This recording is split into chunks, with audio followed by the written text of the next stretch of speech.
नमस्कार दोस्तों, आज हम बात करने वाले हैं कि एक ही बार में सारे एंगलों को कैलिब्रेट कर सकते हैं। देखो, रेफरेंस पोजीशन पे जाते हैं यहाँ पे और इसे क्लिक करते हैं। इसकी पोजीशन के लिए अब व्यू सेलेक्ट करते हैं। मैंने प्रोफाइल में भी दिखा रखा और वीडियो में भी व्यू दिखा रखा। इसे सेलेक्ट कर लो। सेलेक्ट करने के बाद अब इस पे एक पॉइंट टच कर दो। इस हिसाब से ये आ जाता है। ठीक है। और ये मास्टर प्रॉप लगा के करें। पहले मास्टर प्रॉप लगा दें। मास्टर प्रॉप लगाने के बाद फिर ये पहले मास्टर प्रॉप कैलिब्रेट हो जाएगी। फिर इसे एंगल को उठाना है। ठीक है। स्पेयर की पोजीशन ऐसी रखनी है। मैंने व्यू भी शुरुआत में दिखा दिया। इस हिसाब से उसकी पोजीशन रखनी है। ठीक है। इसका मैंने बताया है, पोजीशन चारों कोने पे कर सकते हैं, वही पोजीशन सेलेक्ट करना पड़ जाता है। ठीक है। अभी ये मास्टर प्रॉप हो रही है। मास्टर प्रॉप का करने के बाद फिर हम प्रॉप लगा के दिखाएंगे, क्योंकि मास्टर प्रॉप लगाने के बाद ही होता है कैलिब्रेशन का जो प्रॉप का स्टार्ट होगा। पहले मास्टर प्रॉप होगी कैलिब्रेट, उसके बाद उसी पोजीशन पर वो होती है। ठीक है। अब ये हो रही। अब इसके बाद मैं उसका दिखाता हूँ। देखो, मास्टर प्रॉप कितने की होती है। ये 5 mm x 30 सबकी अलग अलग रहती है, तो हमारी 5 mm x 30 mm की है। ये देखो मास्टर प्रॉप हो रही है। देखो स्कैनिंग हो रही है, व्यू लगा दिया साथ में। ये लॉन्ग वीडियो रहने वाला है, क्योंकि एक ही बार में सारे एंगल का सेलेक्ट करके एक ही बार में सारा कुछ, क्योंकि अलग अलग करने पड़ते थे तो उनकी पोजीशन अलग आती थी, बहुत दिक्कत होती थी कि बार बार टच करो वो करो। एक बार में ही टच करके पूरे एंगल कैलिब्रेट करके ही मिल जाया करेंगे। तो ये एडवांस फीचर है और इसी से किया करें तो और टाइम भी बचता है। ये जल्दी करके कैलिब्रेट दे जाती है। और फीड इसकी फुल रखनी है कैलिब्रेशन टाइम में। और ये एक एंगल करने में कम से कम 3 मिनट से 4 मिनट का समय लेता है। ठीक है। इस हिसाब से मैंने 4-5 एंगल का बताया है। मैंने लॉन्ग वीडियो हो रही है, 18 मिनट के करीबन वीडियो है। ये लॉन्ग वीडियो है, लेकिन लाइव आपको दिखाया है किस हिसाब से करते हैं, कैसे करते हैं। ये देखो स्फीयर की पोजीशन भी व्यू में छप के आ रही, और उस साइड में मैंने मिरर व्यू भी लगाया है, उसमें आपको दिखाई दे रहा होगा। ये देखो, ये स्कैन करके पूरा कैलिब्रेट कर रही है स्फीयर को। और एक जो ये हम कर रहे हैं कैलिब्रेट, हमारी प्रॉप का नाम है 3x75 वाली कर रहे हैं। ठीक है। और एक होती है 3x50 की, एक होती है 3x45 की, एक होती है 1x40 है और 30 है। दो टाइप की है हमारे पास। और 1 mm से नीचे नहीं है, 1 mm तक ही है हमारे पास जो प्रॉप है। तो अभी मैंने ये 5x75 वाला प्रॉप का मैंने आपको बताया है। इस हिसाब से आप तीनों प्रॉप को अपना कैलकुलेट कर लिया करें। मास्टर प्रॉप पहले होती है, उसके बाद दोनों प्रॉप रैक में से कर लिया करें। और जैसे जैसे यूज होती हैं, मैंने केवल तरीका बता दिया आपको, इस तरीके से करते हैं। बस ये मास्टर प्रॉप हो जाएगी। उसके बाद मैं आपको ये रैक में से प्रॉप उठा के ऑटोमेटिकली और उसको लगा के और कैलिब्रेट करके दिखाऊंगा। पोजीशन वोजीशन सारा कुछ देखो वीडियो में इस पोजीशन में मैंने किया है। अगर आपको दूसरी पोजीशन में करना हो तो वो दूसरी पोजीशन सेलेक्ट करनी पड़ेगी। इसमें इस पोजीशन से किया है तो ये वाली पोजीशन में आपको रखना पड़ेगा, सेलेक्ट करना पड़ेगा। ठीक है। ये देखो आप पॉइंट ले लेगी, ये पॉइंट ले रही है। देखो कितने का आएगा, सिग्मा की वैल्यू देखी जाती है ना इसमें। सिग्मा ये मिनी माइक्रोनों में है। अभी अभी कैलिब्रेट हो जाएगा तो देख लेना कितना आ गया इसका सिग्मा। ये 4 मिनी माइक्रोन आ गया सिग्मा की वैल्यू, देखो। ठीक है। अब ये अब मैं इसका प्रॉप उठा रहा हूँ, दूसरी प्रॉप सेलेक्ट करके आपको उसका कैलकुलेट करके बताऊंगा। ठीक है। ये सीएनसी मोड पे गए। सीएनसी मोड को ये प्रॉप चेंजर अब लोड कर लेंगे। मैंने नाम भानु के नाम से बना रखी है ना, अपने नाम से हमने बना रखी प्रॉप 5x75 वाली है ना, अपने नाम से बना रखी है। और देखो मशीन से उठ के रैक में से अभी शिफ्ट होके आपके सामने दिखाई दे जाएगी। इस पर लोड हो जाएगी। मास्टर प्रॉप अपनी जगह रख गई है और ये उठा ली है। ठीक है, हो गई लोड। अब मैं आपको कैलिब्रेट करके दिखाऊंगा। ये देखो क्रॉस का निशान आ रहा है, मैंने उससे किया पहले क्रॉस करके कि आपके सामने ही हो जाएगा। अब कैलिब्रेट करके दिखाता हूँ। ये देखो अब लोड हो गई। अब इसे ओके कर देंगे और कैलकुलेट करके दिखाता हूँ। वीडियो में बना रहा हूँ, हाथ से कर भी रहा हूँ ना, तो इसलिए थोड़ा आगे पीछे हो जाएगा। ये देखो एंगल घुमा दिया, 0 0 कर दिया। पहले 0 0 से कोई भी कैलिब्रेशन करें तो पहले 0 0 से स्टार्ट करें। प्रॉप पहला एंगल 0 0 डालें और लास्ट वाला एंगल ये देखो इसमें करें, लिस्ट क्वालिफिकेशन में जाके क्लिक करेंगे, एक बार में ही एंगल हो जाएंगे। लास्ट में आता बर्नियर से छपाया वहीं पे आता है लिस्ट कैलिब्रेशन, ठीक है। वो उसको सिंबल को ही दबाएं, उसमें देखो उल्टा सा बर्नियर से छपा है, यहाँ पे क्लिक करके ये फीचर आएगा, उसे क्वालिफिकेशन पे टिक करके और कैलिब्रेट होने लगेगी। ये देखो स्टार्ट हो गई, पहला एंगल A0B0 आ रहा है लिखा हुआ, A0B0 पहले कैलिब्रेट हो रहा है। अपने आप सारे एंगल अपने आप करते जाएगी, आप देखते जाओ। और ये रिपोर्ट वाला है, ये कौन कौन एंगल जो होते जाएंगे इसमें लिस्ट में आते जाएंगे, जो जो होते जाएंगे वो इसे इसमें आते जाएंगे। यहाँ से प्रिंट देना है, सेव करना है, यहाँ से कर सकते हैं, नहीं वहाँ से किया करो। यहाँ से केवल एंगल का हो पता चलेगा कि हाँ सेव करना, प्रिंट देना है, तो यहाँ से प्रिंट दोगे तो एंगल का आएगा कि इतने इतने एंगल हैं, लेकिन रिपोर्ट नहीं आएगी। रिपोर्ट आप वहीं से सेव करके निकालोगे, जैसे मैंने पिछली वीडियो में एक में बताया है, इसमें भी बता दूँगा, ठीक है। इस हिसाब से ये देखो अब कैलिब्रेट हो रहा है, A0B0 एंगल है, अब ये कैलिब्रेट हो रहा है। उसके बाद अब एक बार में ही सारे एंगल हो जाए करेंगे, आपको बार बार टच करने की उसकी ज़रूरत नहीं पड़ेगी। ये देख लो एक एंगल में कम से कम 3 से 4 मिनट लगते हैं, तो टाइम लगेगा। ये कैलिब्रेट कर रहा है, अपने आप मूव हो जाएगी, अपने आप वो हो जाएगा, अब हमें कुछ नहीं करना पड़ेगा। और हर बार जब कैलिब्रेशन किया करें ना, तो तीसरे चौथे दिन किया करें, तो उसमें सारे एंगलों को ऐसे ही कर लिया करें। कुछ रिक्वालीफाई करोगे तो उसमें जाके अपने आप सारे एंगल अपने आप हो जाया करेंगे, ठीक है। अब मैंने एक बार वीडियो में उसमें बताया था कि एंगल कैसे बनाते हैं, प्रॉप कैसे बनाते हैं, मॉडिफाई प्रॉप कैसे करते हैं, एंगल कैसे मॉडिफाई करते हैं, वो मैंने वीडियो बना रखा है। ना देखा हो तो ये देख लेना, नहीं तो आई बटन में लगा दूंगा मैं, ठीक है। ये देखो A0B0 हो रही है, इसके बाद आप देखते चले जाना। और हमने कुछ भी स्किप नहीं किया है, बस as it is video shoot किया है, एज इट इज वो है, इसमें कुछ भी हटाया नहीं है, सीधा सीधा वो किया है, आप देख लेना। जो लोग नए हैं बताना चाहूँगा मेरा चैनल सब्सक्राइब कर लें, मैं इस तरह की वीडियो लाता रहता हूँ, CMM से रिलेटिव, BMM से रिलेटिव, क्वालिटी कंट्रोल से रिलेटिव, डॉक्यूमेंट से रिलेटिव एंड असेंबली लाइन से या मशीन डेमो एंड टेस्टिंग से रिलेटिव वीडियो लाता रहता हूँ। ये देखो एंगल अपने आप घूम गया। अब देखो ये दूसरा एंगल आ गया, ठीक है। ये दूसरा एंगल कौन सा है, A90 B90, ठीक है। ये वाला एंगल A90 B90 वाला अपने आप हो रहा है। देखो हमने कुछ नहीं किया, अपने आपके सामने लाइव ही हो रहा है ना, हमने कुछ इसमें अब एक ही वन टच से ही हो रहा है। देखो इस हिसाब से आप कर लिया करो, टाइम की बचत होती है और एक्यूरेसी भी सही आती है। इसकी एक्यूरेसी देखो 1 माइक्रोन में आया इसका सिग्मा।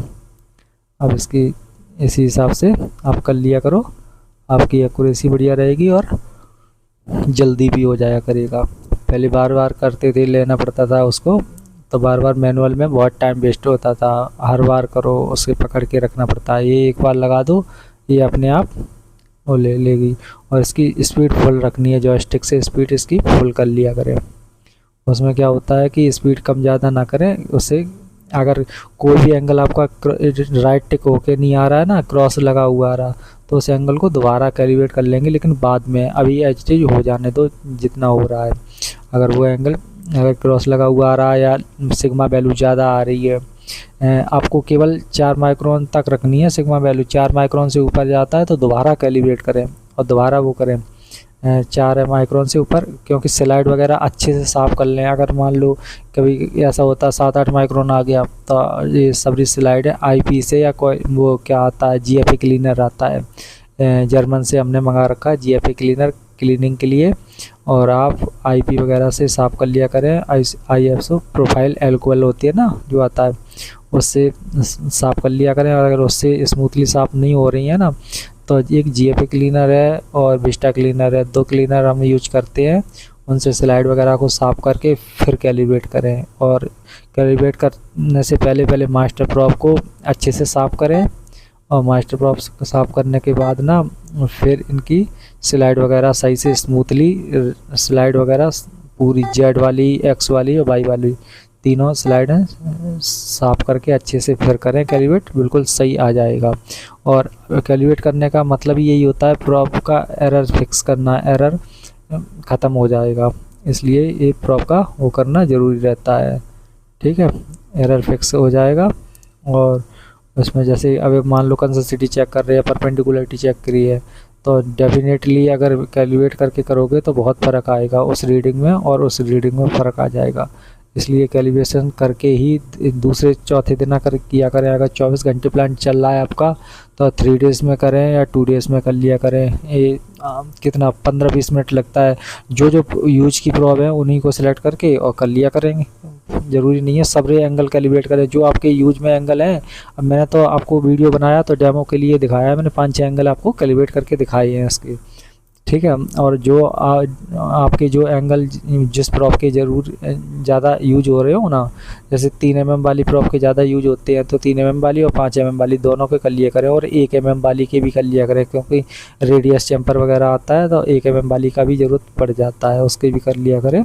एक में 20 मिनट लगते हैं तो इस शिफ्ट में एक में कर लिया करें, तीसरे चौथे दिन कर लिया करें अगर ज़्यादा लोड है तो। नहीं तो अपना वीकली कर लिया करें। हमने 3 डेज़ का शेड्यूल डाल रखा है, उसमें 3 डेज़ में कैलकुलेट करता हूँ। ये देखो अपने आप ऑटोमेटिक ले रही है। अब ये तीसरा एंगल हो रहा है, आपके सामने लिखा हुआ आ रहा है A0 B90, तीसरा एंगल चल रहा है, देखो साइड में लिखा हुआ आ रहा है। ठीक है, इस हिसाब से एंगल का वो रहता है। देखो एक बार में ही हमने जॉयस्टिक रख दिया, उससे कोई हाथ नहीं लगाया और सारा एंगल कैलकुलेट होके आ गया। देखो इसका लिस्ट का सिग्मा वैल्यू का कितना आया,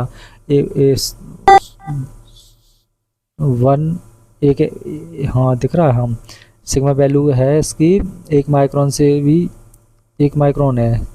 ठीक है, सिग्मा वैल्यू 1 माइक्रोन है, इसमें सारा कुछ लिखा आ रहा है। और स्फीयर की हमारी 4 मिली माइक्रोन है। ठीक है, इस हिसाब से है, क्योंकि वीडियो एडिटिंग करते समय ना वो टेक्स्ट विलर हो जाते हैं ना, थोड़े थोड़े बिल्कुल महीन दिखते हैं, तो इस वजह से समझने में मुश्किल हो जाता है। स्क्रीन छोटी रहती है, आप तो वर्टिकल करके बड़ा करके जूम करके देख सकते हो इसमें। ठीक है, अभी हमारा एंगल चौथा होने लगा कैलिब्रेट। एक एंगल और बताऊंगा, 5 एंगल कैलिब्रेट करके आपको लाइव दिखा दिया है, आपको सारा कुछ बताया है। और कोई परेशानी हो तो पूछ लें और कमेंट करके मैं तुरंत ही जवाब दूंगा। जायज़ मशीन से रिलेटिव, एक्यूरेट मशीन से रिलेटिव, हेक्सागन मशीन से रिलेटिव और तुम्हारी मिट्टूटोया मशीन से रिलेटिव। ठीक है, और जायज़ मशीन का तो दिखाई दिया, एक्यूरेट का शुरू में बताया था मैंने, एक्यूरेट का बता दिया, जायज़ का बता दिया। मिट्टूटोया हेक्सागन का भी सीरीज़ शुरू करूँगा तब उनके भी बताया करूँगा, क्योंकि आपको जॉब तभी मिलेगी जब मल्टी सॉफ्टवेयर आना चाहिए। ऐसे नहीं है कि CMM के भरोसे अकेले वो स्टैंडर्ड रूम में काम कर सकोगे, नहीं, BMM भी आना चाहिए, contour, profile, projector, hardness tester, roughness tester, ये लक्स लेवल वगैरह, फेरोमीटर वगैरह, UTM वगैरह, ये सब मशीनें आनी चाहिए आपको, तब आप स्टैंडर्ड रूम में काम कर पाओगे। कैलिब्रेशन का होता है, गेज एंड इंस्ट्रूमेंट कैलिब्रेशन का रहता है। इन हाउस करते हुए वो कुछ इंस्ट्रूमेंट इन हाउस होते हैं, कुछ बाहर से कराते हैं, जो लैब स्केप नहीं ले रखा है वो हमें बाहर से कराना पड़ता है। तो इस हिसाब से आपको अगर स्टैंडर्ड रूम में रहना है, वो करना है, तो ये चीज़ें आनी चाहिए। मैं कम्प्लीटली ट्रेनिंग देता हूँ इनकी, ऑफलाइन भी 14 साल से मैं ट्रेनिंग दे रहा हूँ और ऑनलाइन भी आपको ये करवा ही रहा हूँ। जो क्वेरी होती है उन टॉपिक में मैं वीडियो बना के डाल देता हूँ। ठीक है, हमें उसकी आशा नहीं है कि हमारे व्यू बढ़े वो बढ़े, लेकिन नहीं, जिन लोगों को दिक्कत आती है कम से कम हमारी वीडियो देख के उन्हें हेल्प मिल सके, सपोर्ट मिल सके। ठीक है, इसलिए मेरे पास इनकी बुक भी है, ट्रेनिंग की मैनुअल भी है, बुक भी है, जहाँ किसी को दिक्कत आती है वो प्रोवाइड करा दी जाएगी, मेरे पास हैं अवेलेबल। ठीक है, PDF में भी हैं और हार्ड कॉपी में भी है। ठीक है, कमिटमेंट करके पूछ सकते हैं। अब ये कौन सा 5वां एंगल है, लास्ट एंगल करके फिर मैं बंद कर देता हूँ। इसी हिसाब से हो जाते हैं, पूरे 14 सेलेक्ट किए थे, 14 एंगल पूरे हो जाएंगे कैलकुलेट। देखो आप सबकी सिग्मा वैल्यू देखो, 1 माइक्रोन से के ऊपर नहीं गई है, देखो आपके सामने ही है किसी की वैल्यू सिग्मा की 2 माइक्रोन 3 माइक्रोन नहीं गई है ना, 1 माइक्रोन से ऊपर नहीं गई है, मतलब 1 माइक्रोन 2 माइक्रोन से ऊपर नहीं गई है, 1 माइक्रोन तक तो आ रही है। ठीक है, ये 4 माइक्रोन तक एक्सेप्टेबल है।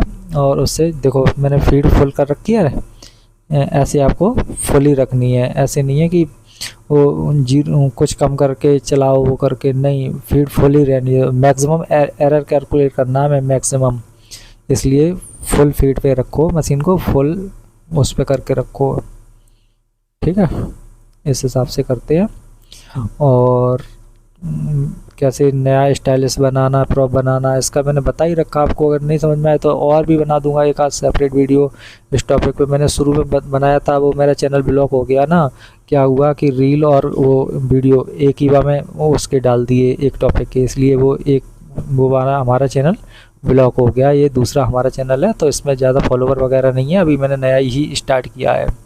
उस पर जो पुराने बंदे थे उनको जुड़े थे, वहाँ पर बहुत सारे बंदे थे उस चैनल पर, काफ़ी बंदे, उनको मैंने बता रखा था। और सारी वीडियो कम से कम 100-150 वीडियो उस पर मेरे पड़े थे, वो सब चले गए और इन्फॉर्मेशन के थे सारी वीडियो। अब मुझे इस चैनल पे शुरुआत कर रहा हूँ, इस पे ज़्यादा फॉलोवर नहीं है हमारे, पर मैं आपको जो दिक्कत आएगी मैं उस सब का जवाब दूंगा। ये देखो 5वां हो गया, कैलिब्रेट हो गया। इस तरीके से कैलिब्रेट करते हैं। ये देखो अब ये 6वां एंगल की तरफ जा रही है, ये देखो अब इस पर क्रॉस लगा आया, 6वां एंगल है, ये कैलिब्रेट करने के लिए जा रही है। ये देखो फीड हमने फुली रखी है और इसमें हमने नहीं लेना पड़ रहा, अपने आप ही सारी मशीन अपने आप ही पूरे एंगल कैलिब्रेट करती जा रही है, पूरे वो करती है। पहले क्या करते थे हम, टिक टिक करके वो लेते थे, टिक टिक करके 1 बाई 1 करते थे, उसमें बहुत टाइम ज़्यादा जाता था और बहुत मेहनत लगती थी। इसलिए एक बार में ही मैंने ये फीचर सोचा, मैंने ये बता दूं उन भाइयों के लिए है जो 1-2 बार कैलिब्रेशन कर चुके हैं। नए बंदे इसे यूज ना करें, क्योंकि इसमें क्या है कि अगर गलत रेफरेंस पॉइंट लिप गया, गलत एंगल सेलेक्ट हो गया तो ये इतनी स्पीड में टकराएगा, तो फिर अपना देख के चलाएं या फिर अपना, ठीक है, एक्टिव होके या करें ये फीचर यूज, तो एक्टिव होके करें, या फिर वो लोग करें जो डेली अपना कर लेते हैं कैलिब्रेशन वगैरह, उन्हें हैबिट है। ठीक है, और नहीं तो अपना वही वाला मैंने बता रखा वो वाला यूज करें। ये वाला आपको पसंद आया हो तो ये वाला यूज कर लें, पर ये सावधानी से चलाएं, प्रॉप की सेफ्टी को रख के और वो उसकी हेड की सेफ्टी को रख के। ठीक है, मैंने अपनी मशीन पे देखो एक्लिक सीट लगा रखी है ना, ये हमारे यहाँ बड़े बड़े पार्ट हैं, 1 टन के 1.5 टन के पार्ट, बड़े बड़े पार्ट है ना। ऊपर क्रेन लगी हुई है, देखो पिलर लगे हुए हैं ना, तो क्रेन लगी हुई है हमारे यहाँ ऊपर, क्रेन से पार्ट लोड होते हैं, पूरे के पूरे फ्रेम लोड होते हैं हमारे यहाँ, वो हैवी पार्ट हैं।